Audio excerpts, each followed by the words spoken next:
নমস্কার, আপনাদের সবাইকে স্বাগত। প্রথম যে জিনিসটা আপনারা নোটিস করছেন সেটা হচ্ছে বিশ্বের উষ্ণতা বাড়ছে, অর্থাৎ যেটাকে বলা হয় গ্লোবাল ওয়ার্মিং। এই উত্তাপ শুধুমাত্র যে হিমশৈলকে গলিয়ে দিচ্ছে তা নয়, এই উষ্ণতা পৃথিবীর ভারসাম্য নষ্ট করছে। আপনি আমাকে ভাবতে পারেন যে আমি কেন বিশ্ব উষ্ণায়ন নিয়ে আজ এই বিশেষ অনুষ্ঠান শুরু করলাম। কারণ এই উষ্ণতা রাজনীতির অলিন্দ হয়ে, সমাজ ব্যবস্থা হয়ে, অর্থ ব্যবস্থা হয়ে মানুষের ব্যক্তিগত জীবনে প্রবেশ করছে। আপনি এটাকে অস্বীকার করতে পারবেন না কেউ। মানুষের জীবন, তার পরিবার আজকে উত্তপ্ত হচ্ছে। মানুষের মধ্যে অ্যারোগেন্সি আসছে। কেন আসছে? কারণ মানুষকে সীমিত পরিসরের মধ্যে সব কিছু করতে হবে। প্রাইস প্রতিদিন বাড়ছে, মানুষের ক্রয় ক্ষমতা কমছে। এর ফলে একটা সংসার যখন ভারসাম্যহীন হয়ে যাচ্ছে, ওই সংসারের যে বা যারা প্রধান তারা উত্তপ্ত হচ্ছেন, তাদের মধ্যে ক্ষিপ্রতা আসছে, তাদের মাথা খারাপ হয়ে যাচ্ছে। প্রশ্ন আজকে কেন আমরা এই অনুষ্ঠান করছি, তার উদ্দেশ্য হচ্ছে নম্রতা, ভদ্রতা এবং বুদ্ধিমত্তা কিভাবে আপনাকে আপনার জীবনের ক্ষেত্রে কন্ট্রোল আনতে পারবে। অর্থাৎ পরিষ্কার ভাষায় আপনি আপনার পরিবারকে নিয়ন্ত্রণ করবেন। আপনার হাতে নেই যে কি করে আপনি ডোনাল্ড ট্রাম্পকে কন্ট্রোল করবেন, এটা আপনার হাতে নেই। আপনার হাতে নেই কি করে আপনি রাশিয়া আর ইউক্রেনের যুদ্ধ থামিয়ে দেবেন, আপনার হাতে নেই। ইসরায়েল প্যালেস্টাইন কি হচ্ছে, আপনার হাতে নেই। আপনার দায়িত্ব হচ্ছে পারিবারিক শান্তি, সুস্থতা এবং একটা সহাবস্থান, সবাই যাতে একসঙ্গে থাকতে পারেন। আজকের এই বিশেষ টপিক নিয়ে আলোচনা করবেন জ্যোতিষশ্রেষ্ঠ শ্রী রামকৃষ্ণ শাস্ত্রী আমাদের সঙ্গে অনুষ্ঠানে উপস্থিত রয়েছেন। আপনাকে স্বাগত এবং মহা শারদীয়ার শুভেচ্ছা জানাই। নমস্কার, আমার সকল দর্শক বন্ধুদের প্রণাম জানাই এবং আমার আরাধ্য দেবীকে প্রণাম জানিয়ে, আমার গুরুদেবকে প্রণাম জানিয়ে এবং আমার পিতা মাতা এবং আপনাদের সকলকে আবার আমার এই শারদীয়ার প্রীতি ও শুভেচ্ছা ও প্রণাম জানিয়ে আজকের অনুষ্ঠান শুরু করছি। বিষয় হচ্ছে যে প্রারব্ধ কিন্তু আমাদের হাতে নেই। আচ্ছা, একটি বাচ্চা সে জন্মালো, যে কারণে হোক জন্মালো, মা বাবার আকাঙ্ক্ষিত বাচ্চা নয়, তাকে আমরা দেখলাম রাস্তায় ফেলে দিয়ে চলে গেল। সেই বাচ্চাটি একটি মা সন্তানহীনা তিনি কুড়িয়ে নিলেন এবং তাকে একটা বিশাল ভালো স্কুলে পড়িয়ে আজকে সেই বাচ্চা মেয়েটি ব্যাঙ্গালোরে একটা আইটি সেক্টরে খুব ভালো র্যাঙ্কে চাকরি করছে এবং তার বিবাহ হয়ে গেছে, কেরিয়ারও তার ভালো। তার মানে সেই বাচ্চাটির কর্মের এখানে কোনো মূল্য নেই, এখানে কিন্তু প্রারব্ধর মূল্য আছে। আচ্ছা, পূর্ব জন্মের কর্মফলটাকে বলে প্রারব্ধ, পূর্ব জন্ম থেকে প্রাপ্ত কর্মফল। হ্যাঁ, আমরা যত জ্যোতিষীরা আলোচনা করি, এই যে ছকটা নিয়ে আলোচনা করি, ছকের মূল জায়গাটা কোথায়? এই যে 360 ডিগ্রি বৃত্তে কোন জায়গায় কোন ঘরে কোন গ্রহ পড়বে, এটাই তো প্রারব্ধ। আমি শনির দশায় জন্মাবো না শুক্রের দশায় জন্মাবো, এটাই প্রারব্ধ। রামকৃষ্ণ, তো এই ক্ষেত্রে অনেক ক্ষেত্রে মেডিকেল সায়েন্সের মাধ্যমে ডাক্তারকে বলে আজকে বার্থ টাইম চেঞ্জ করার একটা গল্প আছে। এটাকে আপনি সমর্থন করেন না করেন? দেখুন, যদি আপনি চেঞ্জ করেন, কতদিন চেঞ্জ করবেন? আচ্ছা, আপনি 15 দিন, 20 দিন, 1 মাস, এর বেশি সময় আপনি চেঞ্জ করতে পারবেন না। এবং ব্যাপার হচ্ছে আপনি চাইলে যে আজকেই যে মেয়েটি কনসিভ করবে সেটাও কিন্তু গ্যারান্টি নেই। না, না, নেই তো। কারণ বিষয় হচ্ছে পুরোটাই প্রাকৃতিক ব্যাপার। এবং এই যে প্রারব্ধ, কয়েক লক্ষ শুক্রাণুর মধ্যে একটা শুক্রাণু ডিম্বাণুতে প্রবেশ করছে, এটাও প্রারব্ধ। একদম একদম। কে প্রবেশ করছে সেটাও আমার হাতে নেই, সেটাও হাতে নেই, সেটাও প্রারব্ধ। এই যে প্রারব্ধ থেকে আসা, অনেকে আমাকে প্রশ্ন করেন যে আমি এসব বিশ্বাস করি না, আমি ঈশ্বর বিশ্বাস করি না। হ্যাঁ, আমি নিজের ইসেতে চলি। এই বিশ্বাস করা এবং না করা এটাও প্রারব্ধ। আচ্ছা, আমি কারোর সাথে নম্রভাবে কথা বলবো, এটাও প্রারব্ধ। কারণ সেইভাবেই আমার কিন্তু, আমি আজকে যদি একটা ভালো কোম্পানির টিভি কিনি, তার সাউন্ড, একটা কম দামি কোম্পানির টিভি আমি কিনলাম, তার সাউন্ড, তার যে মেটেরিয়াল, দুটো তো সেম হবে না। পিকচার কোয়ালিটি সেম হবে না। আমি যদি নিজেকে মনে করি আমি যতই কর্ম করি, আমার তো আইজ্যাক নিউটনের মতো ব্রেন হবে না। ঘষতে ঘষতে পাথর ক্ষয় হয়, এটা আমরা জানি। পরিশ্রম করতে করতে সমস্ত কিছু ঠিকঠাক হয়। কিন্তু আমরা আক্ষরিক অর্থে যেগুলো আমরা দেখি, অনেকে ভাবেন এই লোকটি খুব অন্যায় করেছেন, সেই জন্য উনি আজকে প্রায় 10 বছর জেলে আছেন। দেখা যাচ্ছে ওনার কপালে প্রারব্ধই কিন্তু এমন কর্ম এবং প্রারব্ধ যেটা রয়েছে, যার মাধ্যমে উনি কিন্তু জেল খাটছেন। হ্যাঁ, তো এই যে আমরা যে চিন্তা ভাবনা করি, আমরা যে ভাবনা করি, চিন্তা করি, আমাদের যে পঞ্চ ইন্দ্রিয় তৈরি হয়েছে, আমরা সবাই একরকম ভাবে ভাবি না, একরকম ভাবে আলোচনা করি না, একরকম ভাবে বুঝি না। আমাদের দৃষ্টিভঙ্গি সবার একরকম নয়। এইগুলো তৈরি হচ্ছে গ্রহগত অবস্থানের ফলে। আমরা তো সবাই আলোচনা করি, গ্রহটাকে ঠিক করতে হবে, এটাকে ঠিক করতে হবে, জোর দিয়ে ঠিক করতে হবে। আর আরেকটা বিষয় হচ্ছে সবকিছু টাইমের মধ্যে করতে হবে। মনে রাখবেন, কোনো কিছু হঠাৎ প্ল্যানিং করে সেই কাজ হয় না। হঠাৎ প্ল্যানিং করে কোনো বড় কাজ হয় না। কেউ ভাবে যে আমি চাকরি খোঁজার চেষ্টা করব, তাদের মেন্টালিটি। কারণ বাবা চাকরি করেছেন, মা পেনশন পাচ্ছেন। চাকরি এমন একটা ব্যাপার যেখানে 10টায় ঢুকলাম, 5টায় বেরোলাম। সরকারি চাকরি অভ্যস্ত এক একটা পরিবারের মানুষ, তারা চাকরিটাকেই মানে জীবনের এতগুলো ছুটি পাওয়া যায়, বিরাট সম্পদ মনে করেন। কিন্তু বর্তমান পরিস্থিতিতে সরকারি চাকরিও যে স্থায়ী, এটাও আপনি জোর করে বলতে পারেন না। কিন্তু প্রাইভেট কোম্পানিতে চাকরি করলে তারও কিন্তু কিছু টার্গেট থাকে, কর্ম করতে হবে।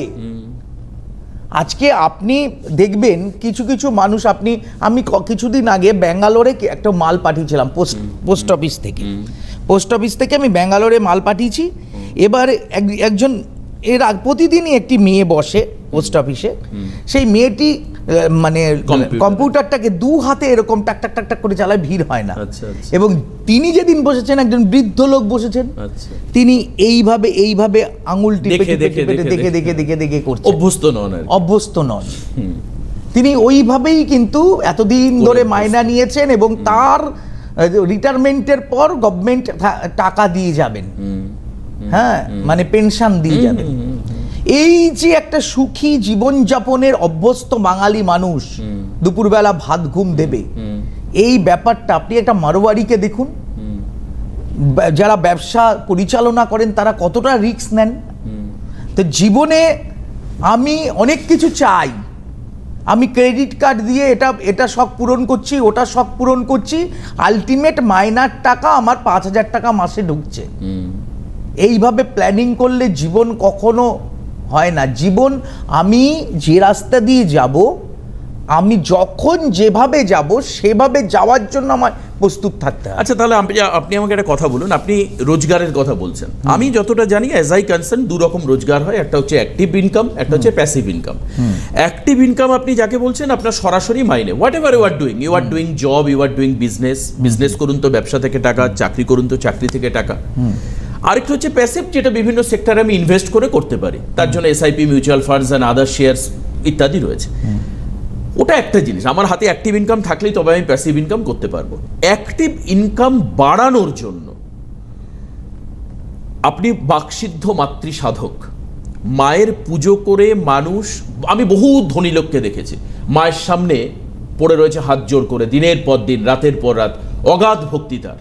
তিনি দক্ষিণেশ্বর যাচ্ছেন, তারাপীঠ যাচ্ছেন। আপনি আমাকে একটা উপায়, আপনি নিজে একজন মাতৃসাধক, দীর্ঘদিনে জ্যোতিষ চর্চা করছেন, মানুষের অ্যাক্টিভ রোজগার বাড়ানোর জন্য মানুষকে কিভাবে চলা উচিত, কি প্রক্রিয়া করতে পারে, কোন গ্রহদোষ প্রতিকার করা উচিত, এবং কাদের কাদের ক্ষেত্রে 2025-এর শেষ দিক এবং 26-এ অর্থ রোজগারের সম্ভাবনা ব্যাপকভাবে তৈরি হবে? প্রথম কথা আমি বলবো, যাদের ওপরে যারা মানে সংসারের কর্তা, আচ্ছা, যারা রোজগার করেন, একটা সংসার পরিচালনা করার জন্য নিজে রোজগার করেন, তাদের ভাবনার বদলটা আনতে হবে।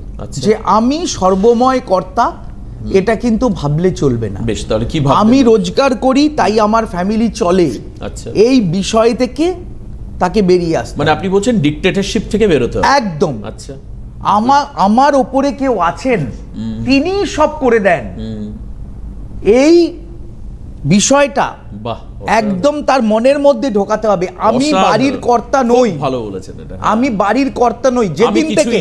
যেদিন থেকে গীতায়ও ভগবান শ্রীকৃষ্ণ বলেছেন, অহংবোধ যেদিন থেকে ঢুকবে, সেদিন কর্মের ইচ্ছাটা কমে যাবে, আগ্রহটা কমে যাবে, মানে আনন্দটা কমে যাবে। আজকে আপনি ভাবুন না যে আমি জ্যোতিষ করি, সারাটা বছর আমার কিন্তু অনিশ্চয়তার মধ্যে চলতে হয়। মানে আমি এ মাসে খুব ভালো কাজ করলে তবে সামনের মাসে আমাকে কিছু মানুষ রেফারেন্স পাঠাবে।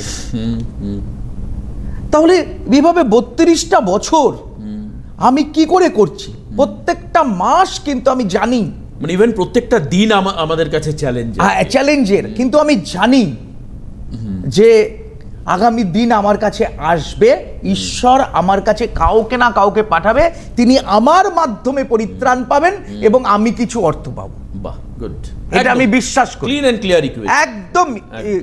আমি যখন ঈশ্বরের কাছে প্রার্থনা করি, আমি শুধু একটাই কথা, সেই যে গান রয়েছে, তোমার কর্ম তুমি করো মা, লোকে বলে করি আমি, ঠিক ঠিক, যে মা তুমি তোমার কর্মটা শুধু করে দাও, আর যেন লোক বলে আমার মাধ্যমে হয়েছে। আচ্ছা, খুব একদম, তাহলেই আমি খেতে পাবো। আচ্ছা, গুড, নাহলে আমি তো খেতে পাবো না। তাহলে আপনি বলছেন সংসারে যে রোজগার করবে সেও নিজের অহং বোধ থেকে বেরিয়ে এসে মায়ের কাছে নিজেকে সমর্পণ, একদম।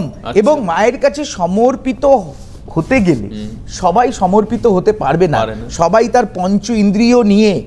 এই যে দেখুন, আমি মাইন্ডসেটটা কি করে করব? এই যে দেখুন, যে স্বামীজি মায়ের কাছে কি চেয়েছিলেন? বিদ্যা দাও, বুদ্ধি দাও, জ্ঞান দাও, শক্তি দাও। বিদ্যা, বুদ্ধি, জ্ঞান, শক্তি, অর্থ ছিল একদম একদম না। আপনার যদি পঞ্চ ইন্দ্রিয় ঠিকভাবে চালিত হয় না, তাইলে অর্থ আপনা আপনি আপনার কাছে আসবে। আচ্ছা, ছোটবেলা থেকে একটা বাচ্চার যদি ঠিকমতো তার পঞ্চ ইন্দ্রিয় চলে, তার বাবা ক টাকা রোজগার করলো ম্যাটার করে না, সে কোন জায়গায় জন্মগ্রহণ করলো সেটাও ম্যাটার করে না, সে এডুকেশনটা নিয়েই ছাড়বে। তার যদি ইন্দ্রিয় শক্তি প্রখর হয় এবং তিনি তার পঞ্চ ইন্দ্রিয় শক্তি যদি ঠিকমতো জাগ্রত হয়, ঠিকমতো পরিচালিত করে তাকে, তা সে কোন ঘরে জন্মালো, জন্ম হোক যথাযথা, কর্ম হোক ভালো, তার কর্ম কিন্তু সেই জায়গায় পৌঁছে যাবে। আমি কোন বানেগা করোড়পতিতে একটা অনুষ্ঠানে দেখছিলাম, অমিতাভ বচ্চন দেখাচ্ছেন, তো একটি মেয়ে, সে গ্রামের সবাই বলছে যে মেয়েটি এই গ্রামে, তুমি তার মাকে তুমি পয়সা জমাও, মেয়ের বিয়ে দিতে হবে। মা বলছে না, আমি মেয়েকে এডুকেশন দেব। এই ভাবনাগুলো একটা খুব বড় বিষয় আর কি। এই ভাবনাগুলো, এই যে ইনপুট করা, এই বিষয়টা সম্পূর্ণ নির্ভর করে এই ইন্দ্রিয় শক্তি, সুচিন্তা, সুভাবনার মতো। সুচিন্তা, সুভাব। কিন্তু রামকৃষ্ণদা একটা জায়গা তো আছে যে মানুষ বহু, ধরুন আমি খুব ডেডিকেটেড, আজকে এই আপনার প্রোগ্রাম আমি এখন এই মুহূর্তে টিভিতে দেখছি, আমি কালকে থেকে ভাবলাম যে আমি ঈশ্বরের কাছে নিজেকে সমর্পণ করব, কিন্তু কোনো গ্রহগত সমস্যার কারণের জন্য আমি আমার মনকে ঠাকুর ঘরে বা ঠাকুরের সামনে বসাতে পারছি না। এই ধরনের গ্রহ দোষ যদি থাকে, এই ধরনের মিসম্যাচ যদি থাকে, কম্বিনেশনের ক্ষেত্রে যদি ফেলিয়ার থাকে, আমি তো বহু মানুষকে দেখেছি মাথার ঘাম রাত্র অবধি, সে সকালে উঠে রাত অবধি ফেলছে, কিন্তু তাও তার ব্যাংকে কোনো ব্যালেন্স নেই। আবার এই বহু মানুষকে দেখেছি যে আয়েশ আরাম করে কোটি কোটি টাকা রোজগার করে। দেখুন, নাম্বার 1, আপনার সময় খারাপ থাকলে, যখন আপনার সময় খারাপ না, অভাগা যেদিকে যায় সাগর শুকায় যায়। একদম। আপনার খারাপ সময় থাকলে আপনি ভালো জ্যোতিষী খুঁজে পাবেন না, ভালো ডাক্তার খুঁজে পাবেন না, ভালো স্ত্রী পাবেন না, ভালো স্বামী পাবেন না, ভালো সন্তান পাবেন না। আপনি যে বাঁচবেন সেই বাঁচার জায়গাটাও আপনি পাবেন না। তাহলে আপনার সময় খারাপ থাকবে। আপনি কি বলছেন এখন যারা আপনার প্রোগ্রাম দেখছে তারা সৌভাগ্যবান? হতে পারে। আমি এই জন্য বলছি, কারণ না হলে তারা দেখবেন না, কারণ আপনি বললেন যে তাদের সুসময় আসেনি। সেই জায়গায় রামকৃষ্ণদা কি করছে, এগ্রিমেন্ট করে নিচ্ছে। বিরাট ব্যাপার। আমি একজন সেদিন বলছিলেন যে আমাকে এগ্রিমেন্ট করিয়ে উনি একদম মানে এগ্রিমেন্ট করে, আমার আধার কার্ড, আমার প্যান কার্ড, আপনার আধার কার্ড, আপনার প্যান কার্ড একদম এগ্রিমেন্ট করে, হ্যাঁ আপনি থানায় জমা করবেন, আমাকে এগ্রিমেন্ট না মানলে আমার আইনত ব্যবস্থা হবে, আমার লাইসেন্স নাম্বার এই দিয়ে, আপনি যদি আপনার কাজ না করতে পারি আপনার অর্থ আমি ফেরত করে দেব। আচ্ছা, আমি আপনার কাজের গ্যারান্টি, আমি ভগবান নই। না, এটা কি রিটেন এগ্রিমেন্ট? একদম রিটেন এগ্রিমেন্ট। মানে আমার সাথে কি বলছেন? আমি রিটেন এগ্রিমেন্টে কাজ করি। আচ্ছা, কারণ এখানে চিটিংবাজির কোনো জায়গা নেই। আপনার কষ্টের উপার্জিত অর্থ আমি নষ্ট হতে দেব না, এটা আমার দৃঢ় প্রতিজ্ঞা। আচ্ছা, এটা বাইরের চেম্বারের ক্ষেত্রেও কি তাই? একদম তাই। আচ্ছা, একদম এগ্রিমেন্ট পেপার একদম মানে পাঠিয়ে দিই আমি একদম। আচ্ছা, মানে আমি ওই জায়গায় থাকবো না যে তার কষ্টের উপার্জিত অর্থ সে আমাকে 1 লাখ দিক, 50,000 দিক, 20,000 দিক, তার কষ্টের উপার্জিত অর্থ, সেই অর্থ আমি নষ্ট হতে দেব না। বাহ। একটা মানুষ এমনি দুঃখ নিয়ে আছেন, এমনি কষ্ট নিয়ে আছেন, তারপরে আমার কাছে আঘাত খেলে তাই এই সাবজেক্টটার সম্পর্কে তার কি ধারণা হবে বলুন? এটা খুব বিশ্রী ধারণা হবে। আচ্ছা, আরেকটা কথা আপনাকে জিজ্ঞেস করি, ধরুন কোন একজন মানুষ আপনার কাছে আসলেন, এবার তিনি একটা তো লক্ষ্যমাত্রা নিয়ে এসছেন, তার জীবন একটা খুব স্যাচুরেটেড এবং স্ট্যাগনেন্ট কন্ডিশনের মধ্যে রয়েছে, আপনি সেখান থেকে তাকে বার করে দিলেন, তার এখন অর্থ রোজগার হচ্ছে, অর্থ রোজগারের রাস্তাগুলো খুলে গেছে, কিন্তু তিনি আরো বেশি ডেভেলপমেন্ট চান, মানে he will be or she will be make rich. তো আমার সাথে 15 আবার কি বছর আসবে? 20 বছর, হ্যাঁ আসেন তো। আপনার ফার্দার কি? ফার্দার 15 বছর 20 বছর আপনি কি বলছেন? নর্থ বেঙ্গলের প্রত্যেকটা মানুষ, কোচবিহার থেকে ফালাকাটা, আলিপুরদুয়ার, মানে সেদিন শিলচর থেকে প্রচুর মানুষ, আমি এখন কিছুদিন ধরে যাচ্ছি না আগরতলা, আচ্ছা, আগরতলা থেকে মানুষ চলে আসছেন ভিডিও কলিং এর মাধ্যমে। এখন কিভাবে সুবিধা হয়ে গেছে আমার সঙ্গে যোগাযোগ করা, ভিডিও কলিং এর মাধ্যমে দেখিয়ে নিচ্ছেন। আচ্ছা, মানে উনি ওনার স্টেটে থাকলেও হবে, আপনি কলকাতা থেকে বসে দেখে দেবেন। দিল্লির চেম্বার আমি করে ফেলছি কলকাতায় বসে। বাহ বাহ বাহ। এই বিষয়টা ভাবুন যে একটা সন্তান হচ্ছে, সেদিন কালকেই তো ওই ঝাড়গ্রাম থানার থেকে একজন অফিসার আমাকে ফোন করলেন, ফোন করে বললেন আমার বোনের ছেলে হয়েছে, হ্যাঁ আপনি নামকরণ করুন। বাহ। তো এই যে ঘটনাগুলো ঘটছে, এগুলো বিরাট প্রাপ্তি কিন্তু রামকৃষ্ণদের জীবনে। পুরুলিয়া, বাঁকুড়া, হ্যাঁ নানা জায়গা থেকে মানুষ যে যোগাযোগ রাখছে আপনার সাথে। আমার ফোন আমি নিজে ধরি, নাম্বার 1। আমাকে ফোনে যদি আপনার গালাগাল দিতে হয় বা ভালো কথা বলতে হয়, আমি হজম করব, আমি নিজের ফোন নিজে ধরি। কেউ যদি বলে রামকৃষ্ণদা অ্যাসিস্ট্যান্ট দিয়ে ফোন ধরান, কখনো না, আমি যত ব্যস্ত থাকি আমি নিজের ফোন নিজে ধরি। এগুলো তো খুব ইউনিক, এবং আমি একা ঘুরে বেড়াই। ডেফিনেটলি খুব ইউনিক বিষয়। হ্যাঁ, এই আপনার সাহস আছে বলে আপনি সাহস আছে, আপনার সেই সৎ সাহস আছে। আমি জানি জ্ঞানত আমি কোনো অন্যায় করি না, একদম আমি জ্ঞানত কোনো অন্যায় করি না, ঠিক। এই জন্য আমার কোনো ভয় নেই কারোর ফোন ধরতে, কারণ আমি পুরোটাই মানে আমি শুনতে ট্রান্সপারেন্ট, একদম স্বচ্ছভাবে আমি কাজ করব যতদিন বেঁচে থাকবো। 32 বছর আমি স্পষ্টভাবে কাজ করছি, আগামী দিন আমি স্পষ্টভাবে কাজ করব, এটাই আমার ইচ্ছে। এই ডেডিকেশন এবং এই শক্তিতে আপনি উদ্বুদ্ধ। এবার একটা কথা বলুন, আমি যখন মা দুর্গার, যেহেতু আজকে ষষ্ঠীর দিন অনুষ্ঠান, মা দুর্গার যারা সঙ্গে আসছেন তার সন্তানেরা, তার মধ্যে একজন হচ্ছেন মা সরস্বতী। সরস্বতী পুজো এটা নয়, দুর্গা পুজোতে আসছি, কিন্তু সরস্বতীকেও সমানভাবে তিনি পূজিতা হন, এবং প্রত্যেকটি মণ্ডপে আপনারা গেলে দেখতে পাবেন সরস্বতী। একদম। আমি একটু বিদ্যার জায়গাটা রামকৃষ্ণদা আসি। এই বিদ্যা নিয়ে আপনি বলছিলেন যে বর্তমানে একটা বিভ্রম তৈরি হচ্ছে, মানুষ বা যারা ইয়াং জেনারেশন, যারা স্টুডেন্ট, তারা অনেক বেশি অন্য মিডিয়ার প্রতি ঝুঁকছে। ইট ইজ ট্রু যে তারা পড়াশোনার বাইরে, মানে অদ্ভুত একটা ঘটনা ঘটলো, 4 জন বন্ধু আমারই পরিবারের বললো যে আমরা মহালয়ার দিন একসঙ্গে 4 জন বন্ধু থাকবো। শুনুন আপনি ব্যাপারটা, আপনারাও শুনুন গল্পটা। 4 জন বন্ধু আমরা গল্প গুজব করবো। তা আমাকে জি বলে যে উপরের ঘরটা তোমায় দিতে হবে, হ্যাঁ দেবো, ঠিক আছে।